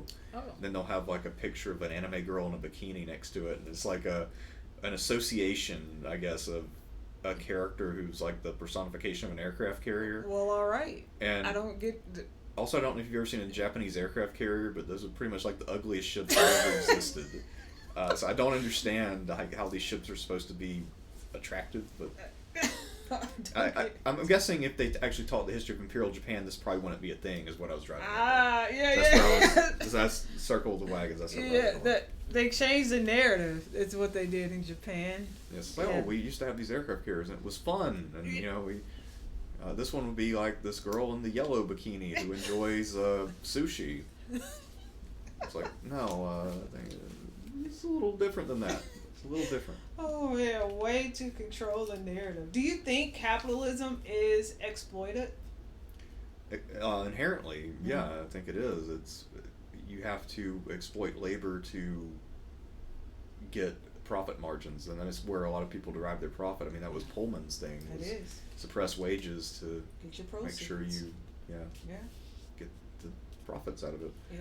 I mean, and that's what Bezos was doing at Amazon. even to a more egregious extent, to some extent, because I mean, at least with railroads, they have a high overhead. Yes. But Amazon was making record amounts of profit every quarter, and then he went on Twitter one time and asked, well, what do I do with all this money? And his Feed workers the all poor. said, why don't you pay us more? Yeah. He said, I'm not doing that. That's stupid. Maybe I'll start a space company. Oh, wow. Yeah, House the unhoused. Unbelievable. Yeah. Unbelievable. And, Yeah. I mean, he still would have had a wildly profitable company, even if he just increased pay, and it would still be irrelevant to him and also his shareholders, but Right. he wouldn't do it. Go downtown, any USA, put those people under the VADA into some places to live. That's what you do with that money. That's insane. Yeah. Do you think the United States could ever get away from capitalism? I think it's possible to evolve away from it in some way. I don't know exactly, but I mean, because obviously capitalism didn't exist at one point. We had mercantilism, and before that we had more feudal arrangements. So eventually it will go away just because of evolution of social institutions. Yeah. But I think we're sort of in a bit of a process of that to an extent. I mean, I think too, once especially because of AI and machinery, we're going to reach a point where the value of human labor just really isn't very high. It's interesting that you mentioned that, because when you go into these stores, supermarket, and the like, you see self-checkout, and I don't think some of those workers realize, like, this is your job. When I'm in a particular store, not picking on anyone because most of them have it, and I will prefer to go to a checkout person to have a polite conversation to brighten their day, and they will point me to self-checkout, and I'm thinking, like, this is your job. Like, someone is quantitatively assessing how many people go through this line versus this line, and then as a result saying we can eliminate you. Yep. And I don't think people realize that. So when you are pointing people to that self-checkout, you are basically pointing people away from your wages. Yeah, absolutely. And I guess too, at this point, there are a lot of jobs that exist by convention more so than by necessity. Yes. And I mean, I think it's going to affect every field, but I think the people who are really going to take the hit first are going to be in the service industry. Yeah. So I mean, we'll eventually have to have something kind of like what Andrew Yang was talking about, the UBI. Yes, because, that is right. It will have to happen. There are certain, I think eventually, like I said, it'll affect everybody, but at first it's going to be those jobs where they're easily done by fairly cheap computers. Yes.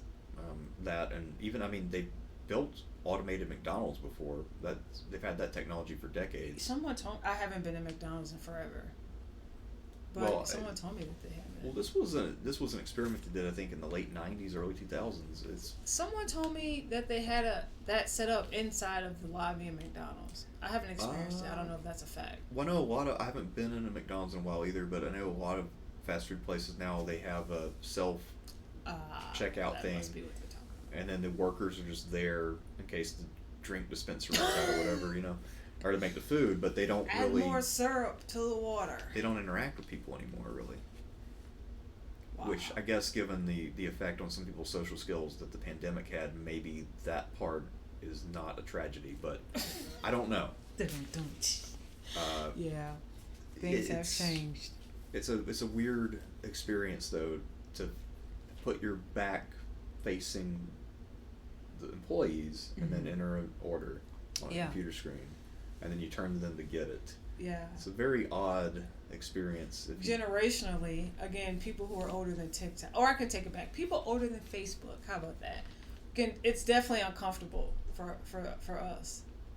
But this new generation, they don't want to talk anyway. They just want to be on their phones anyway. So they're like, "Oh, I don't have to talk to you." Although, I mean, the thing is, because there's still a pretty good amount of people who are anti-technology, older generation. A lot of them are not happy with these changes. Yeah. I like talk. Like I said, I enjoy being able to talk to someone. But I think because we monetize everything, Yeah. So I think we still have waiters in our restaurant. So until they can figure out a way. Well, actually, no, because we still have waiters, yes. But some places have that little box set up where you just order at the table. So wow, yeah.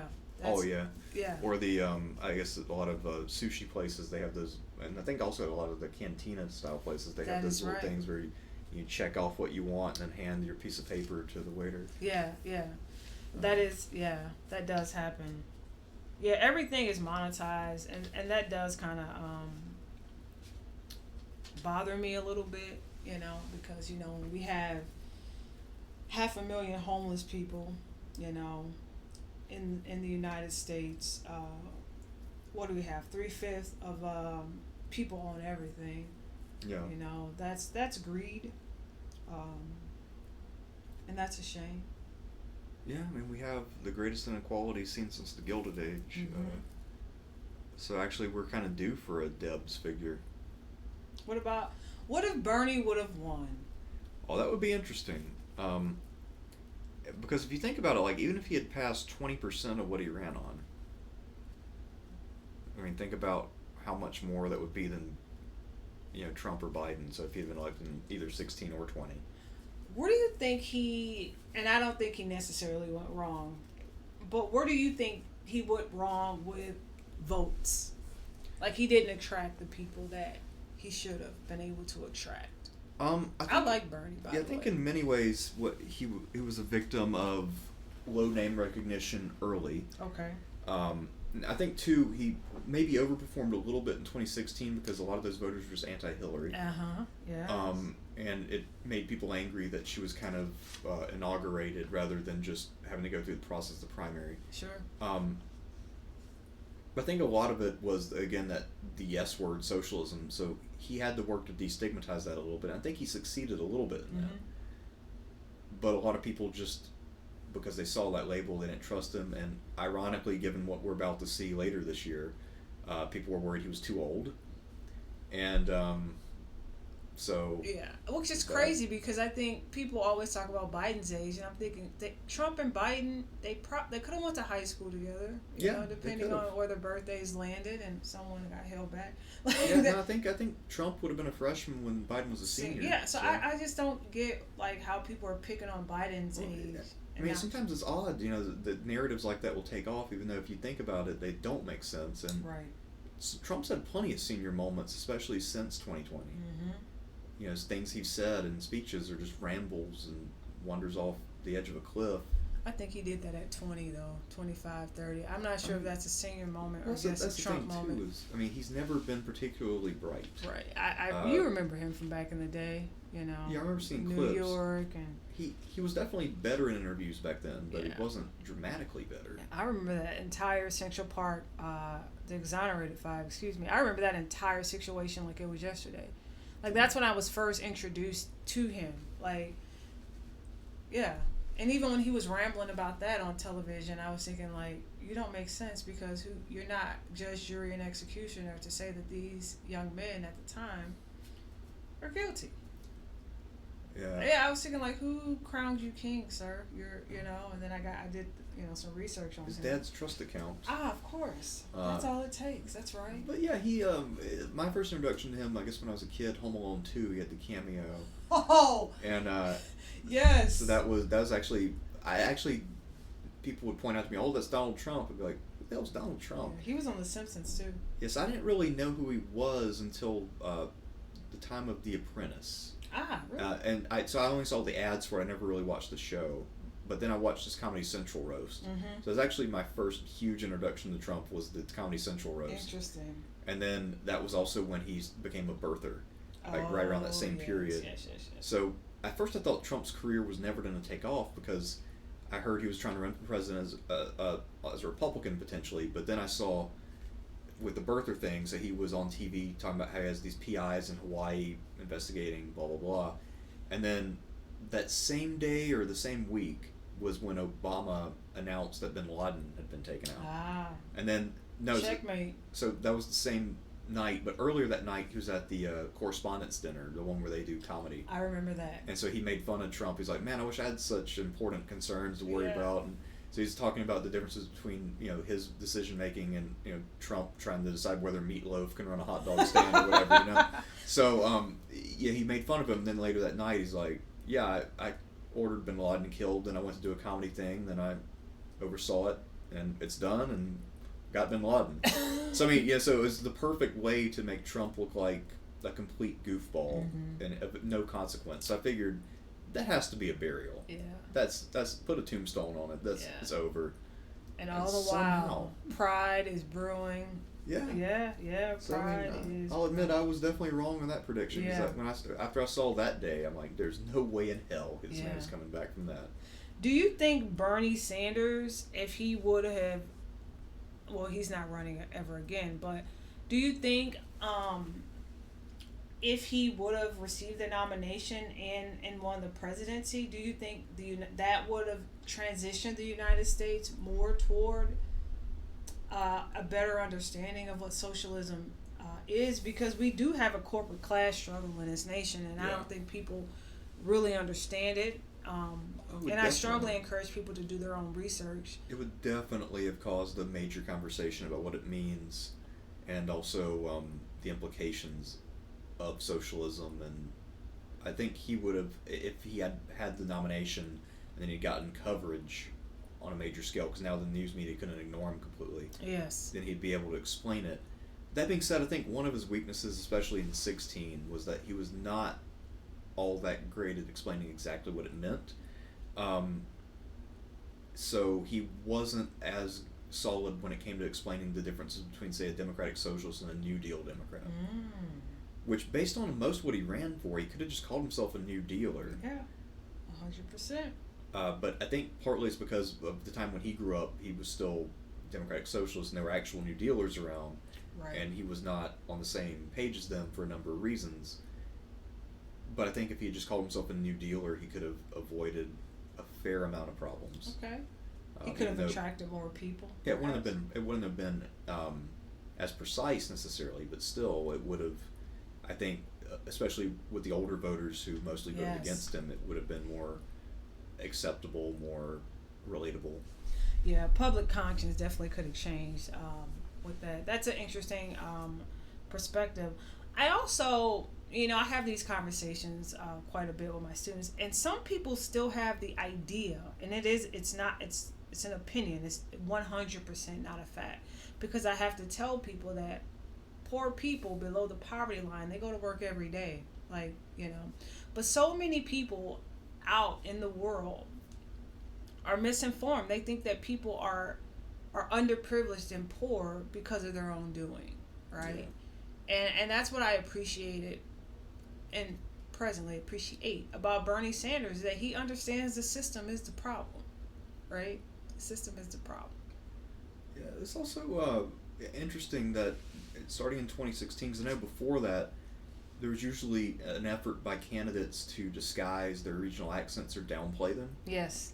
And then, you got Bernie like, let's talk about the millionaires, let's talk about these problems. And you got Trump doing his accent, and so it's kind of interesting because the regional accents made a roaring comeback out of nowhere. Yes. In terms of stylistically, I just thought about that, but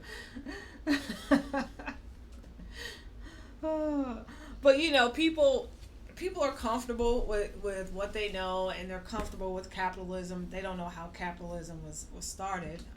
Clearly the roots slavery, we know that, but I don't know if people are willing to change their relationship with capitalism. Well, I guess it depends on what their relationship is as an individual too. I mean, I feel like a lot of the people who end up gravitating toward that end up either coming from a background like Debs, where they see the contrast between their upbringing and other people, or it's somebody who works at a place like Amazon. Yes. And they didn't anticipate any of this, and then now all of a sudden, they ask for something reasonable like air conditioning, and they can't get it. And then they have to really think critically about their relationship with their boss. Absolutely. Change happens from the bottom up, so I'm always in support of workers, collective bargaining, unionizing, because that is how change happens. Throughout history, it's always been the bottom up. I mean, the civil rights movement, you have to put pressure on the folk at the top in order for things to change. So I do hope that Americans can come to the realization that exploitation is real and capitalism is real, but the exploitative measures of capitalism are they're real, but reading Eugene Debs' work, he talks a lot about how chattel slavery was the basis of exploitation in his work. Yeah, he does. And of course, there's, what do we have?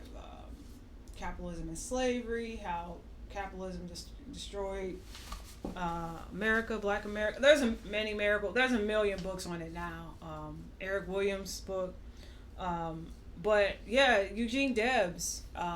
Yeah, he talks specifically about chattel slavery. Yeah, and he does. He explains it well. And clearly, there's not a lot. I don't think there's any recordings of him, but I can only imagine how he was able to articulate that to the crowd. How people were jolted and emboldened by his words. Yeah.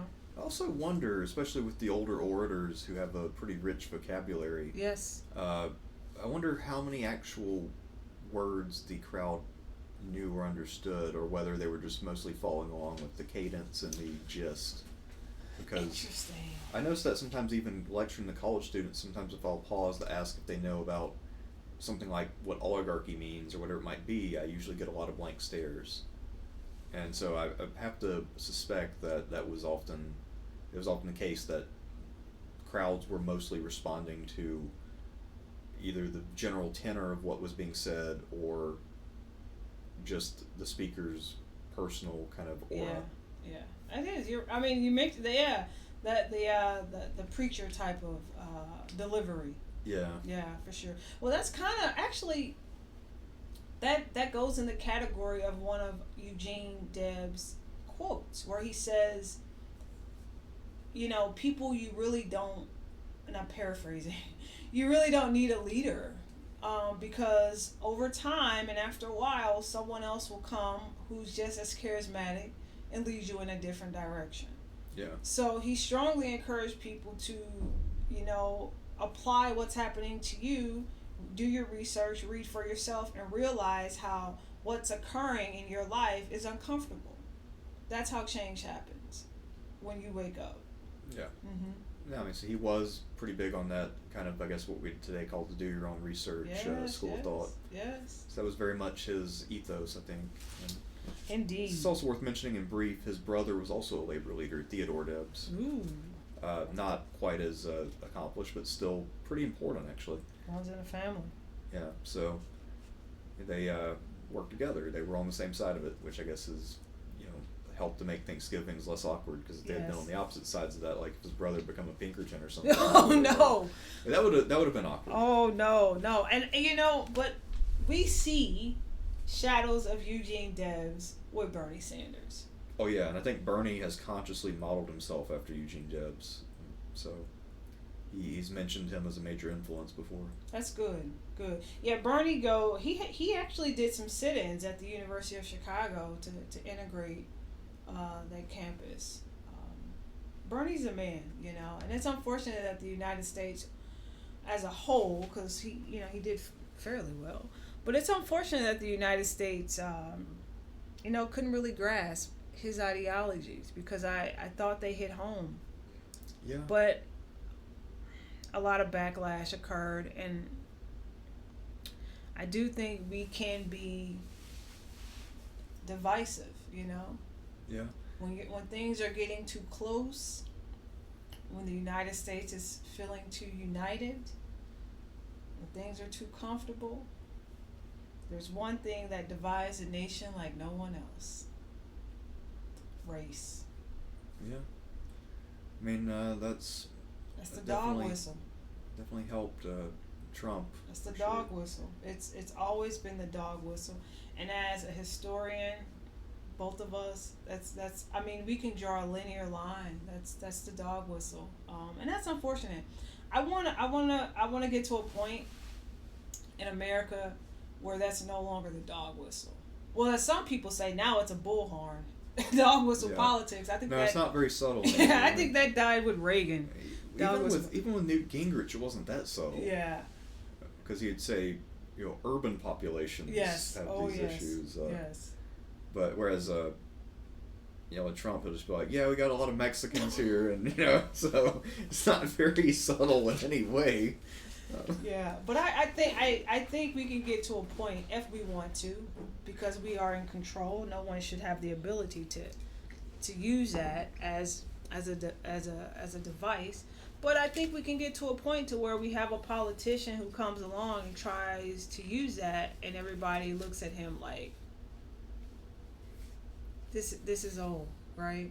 We don't want it. So until that happens, until America can unite and reject that, we might be in trouble, but it's coming. Realize when that is being played.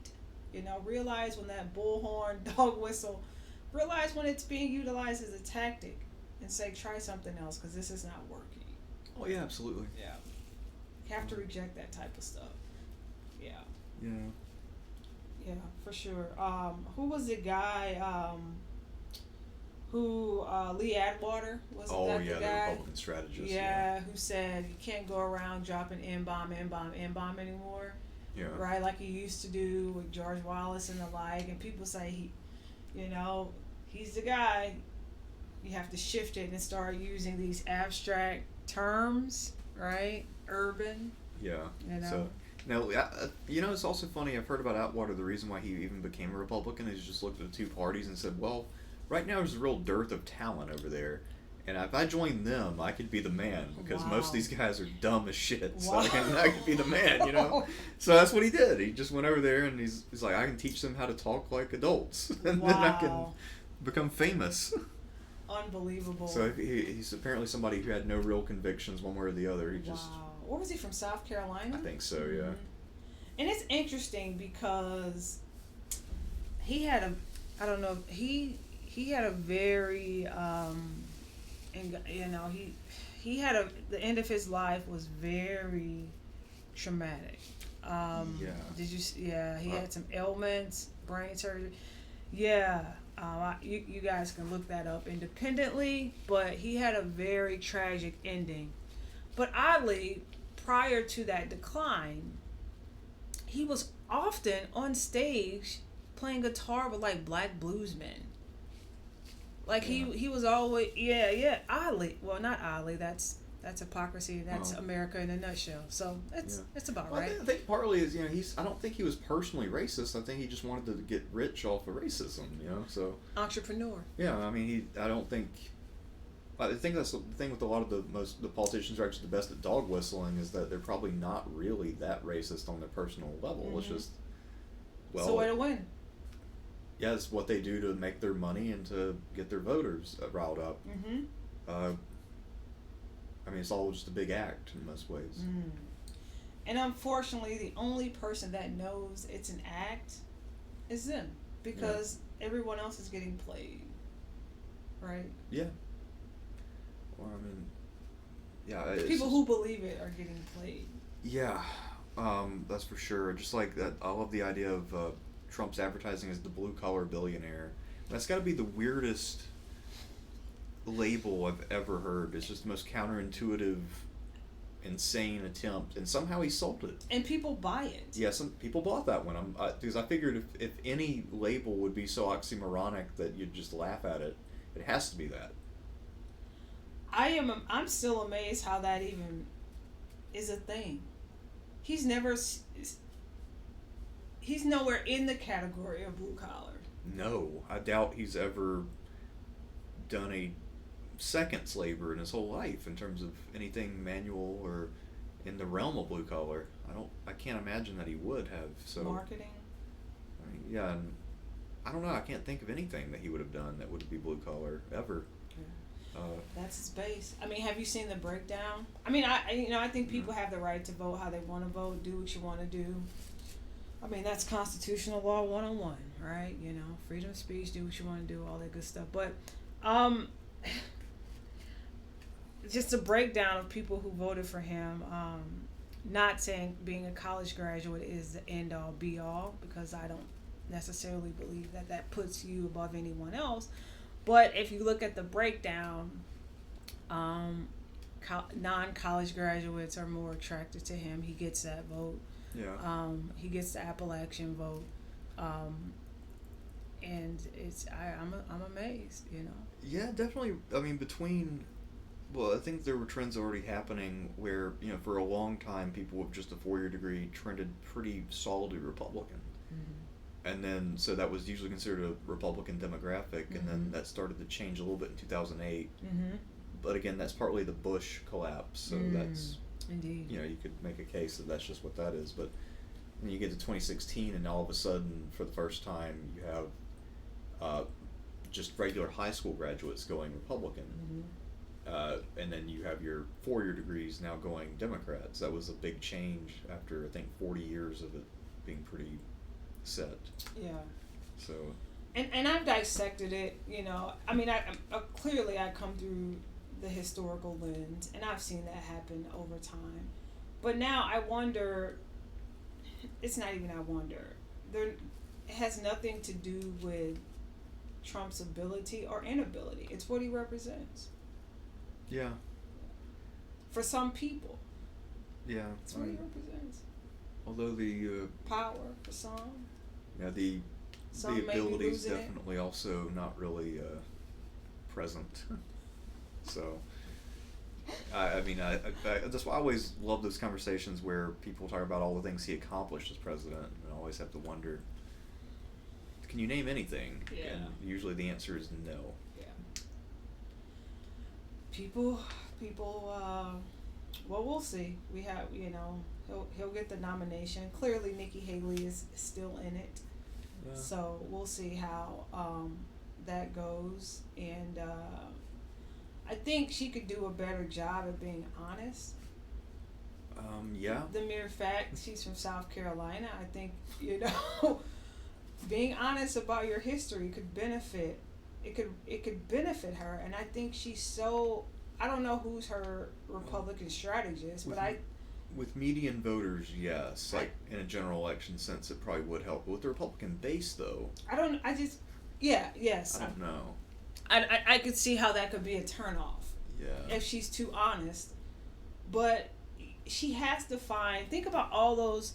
What wasn't it South Carolina who tilted the votes for Biden? Like the black women in South Carolina pretty much took when there was that big consolidation. There you go. When like Buttigieg and Klobuchar and all the rest dropped out and endorsed Biden last minute, and Clyburn showed up. And, and it's like I don't know who her Republican strategist is. I don't know who her campaign manager is, but I do think that entire her state, she has the power. And she doesn't realize it simply by numbers, and study how Biden won. And I don't think she wants to alienate. It's basically what you just said with the Republican base. I don't think she wants to alienate. But that's the only way I see her being able to win is taking a different approach. You can't beat Trump 2.0. That job is taken. Yeah, right? And Ramaswamy is trying to be right. That's what he's trying to be. That job is taken. DeSantis tried to beat Trump 2.0. Look where it got him. Yeah, he's more like Trump negative 2.0. So, in my opinion, like I said, I'm not her campaign manager, but in my opinion, I think she needs to take a different route. Yeah. And in South Carolina, the best way to do that, of all states, is to be honest about your history. Try to shift some things. You know, the mere fact that she goes by Nikki says that's not even her real name, right? Honestly, I think she should just stick in the race and see if maybe Trump goes to jail. I think that's her strategy. I don't think she's really trying that hard because she's really just trying to be the last person who's a candidate in case Trump becomes ineligible. I don't think she's really playing the win, and also just given the loyalty the base of the Republican Party has to Trump, I don't think she could. Even unless it started out with just a one-on-one and she was able to really target in on Trump's weaknesses. Yeah.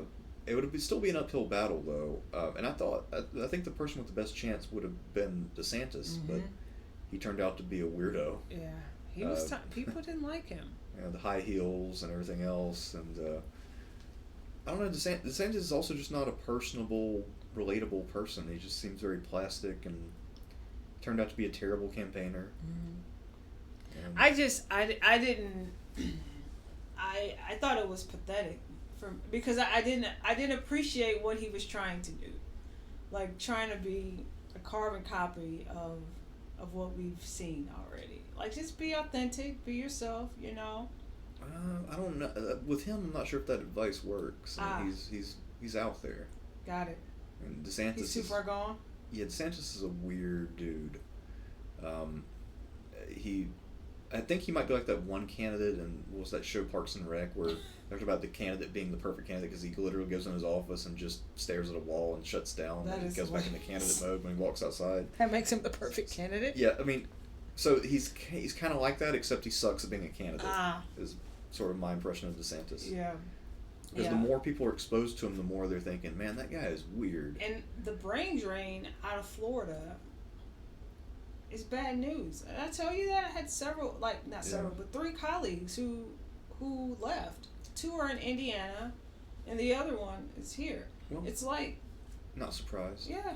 I saw a bunch of job ads from Florida recently. Yeah. So it makes sense why they're available. You couldn't pay me enough money to be a history professor there. Well, see, it's also funny because if you read the verbiage now of the Florida university ads, it uses the phrase, we practice customer service, to talk about, how they approach students. You could not pay anyone enough money to be a political science professor there, nothing in that category would be comfortable for anyone right now.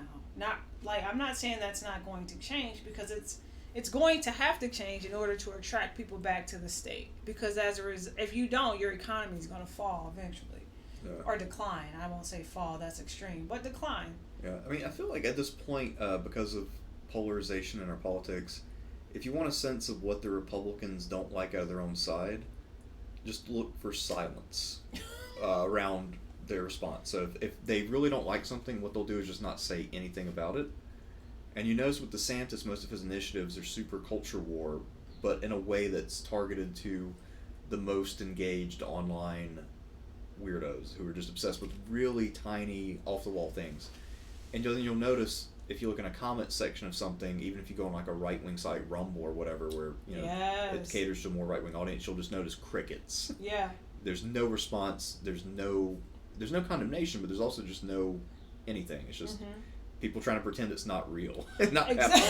So that's how you know that DeSantis is bad at picking issues, because he can't get a reaction on a lot of the things he goes for.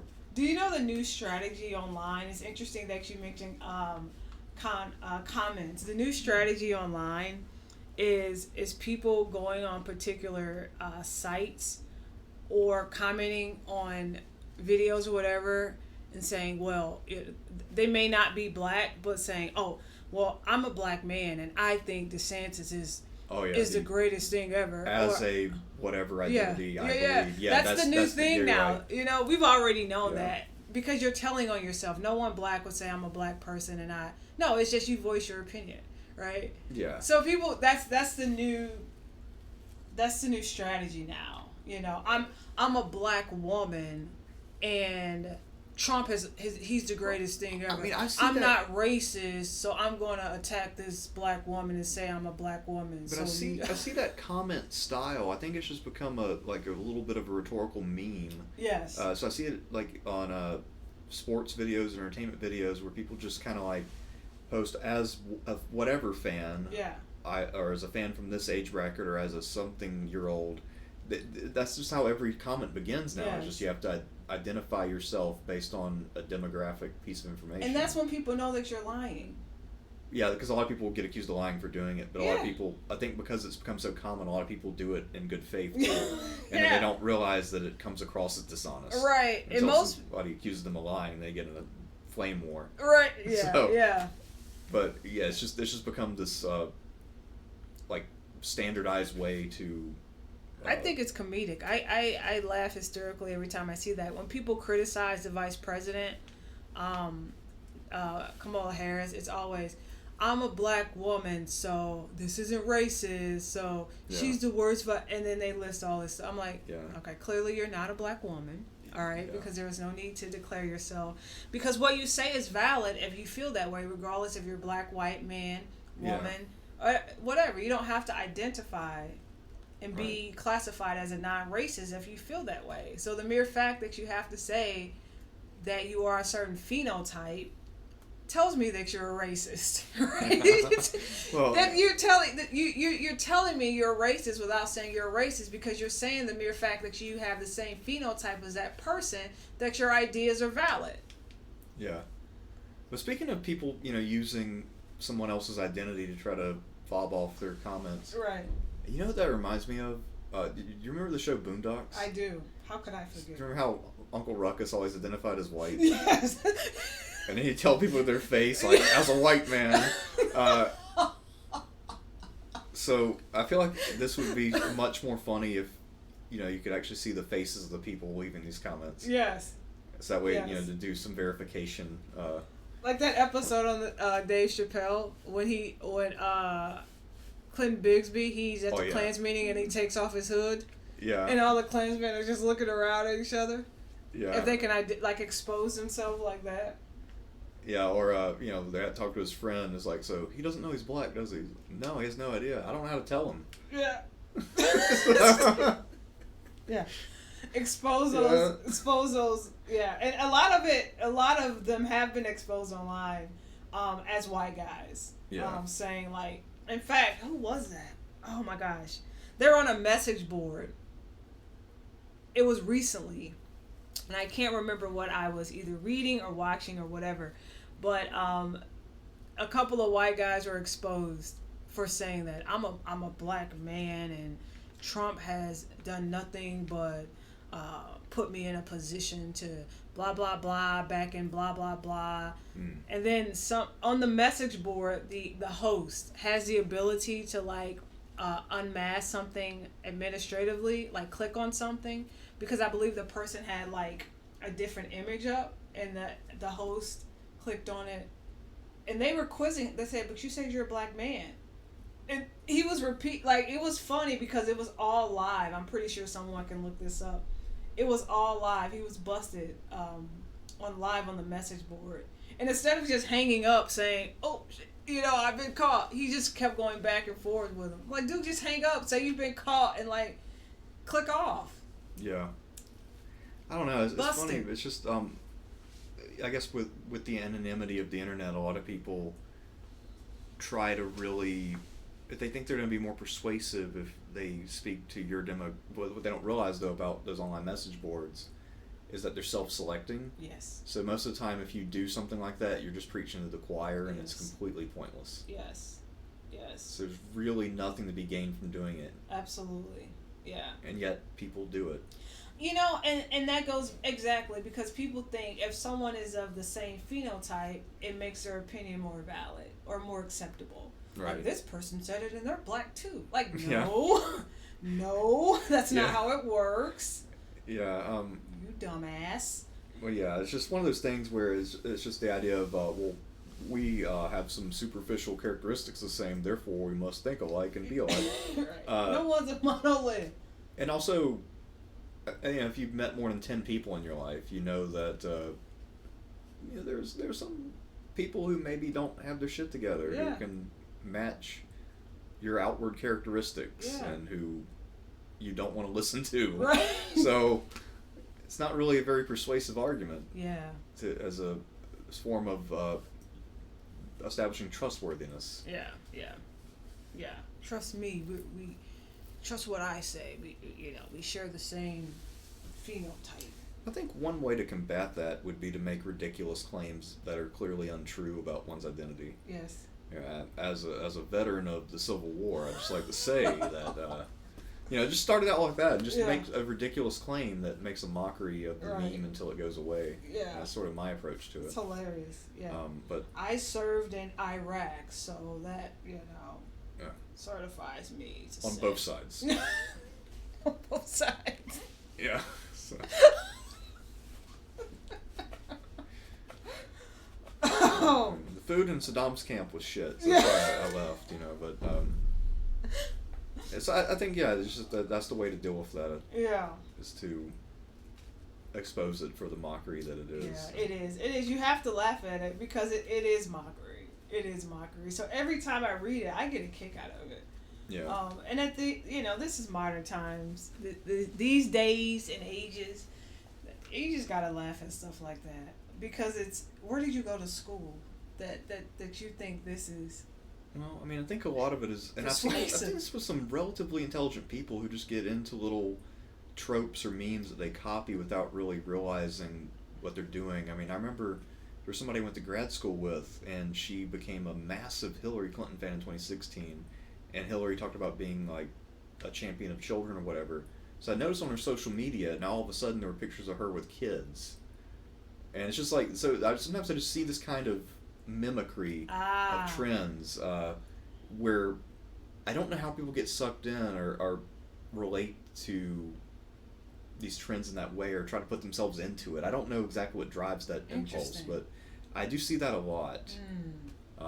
Or I notice, I can tell what my mom's been looking at on Facebook based on what she talks about. I can figure that out pretty quickly. Indoctrination. Is it that easy? Yikes. That's scary. So I mean, if my mom reads about something or one of her friends has an issue, then she'll somehow figure out how it relates to her. Interesting. And it's just, I don't know, I feel like it's a social media thing and a more broad phenomenon where people just kind of latch on to things that probably don't apply to them and just make them fit. That is scary that people can be conditioned by something so superficial as social media. Yeah, especially people scary. Who were adults when it came out. Right. But then again, maybe the younger generation's more inoculated to it. I don't know. Yeah. But yeah, it's just I do find it. Or another example I can think of is, you know, sometimes I watch more political oriented videos or channels, and if you see somebody who's a fairly popular representative of some viewpoint, then you'll see their flock of imitators who also make mimic videos. Oh yes. And then you see in the comments you have people making their own little versions of that in the comment section. Oh yes. So that's a little bit different, but it's still kind of the same phenomenon of people just playing copycat, but thinking that they're really making this their own by using the same arguments and the same words and the same approach. Copy and paste.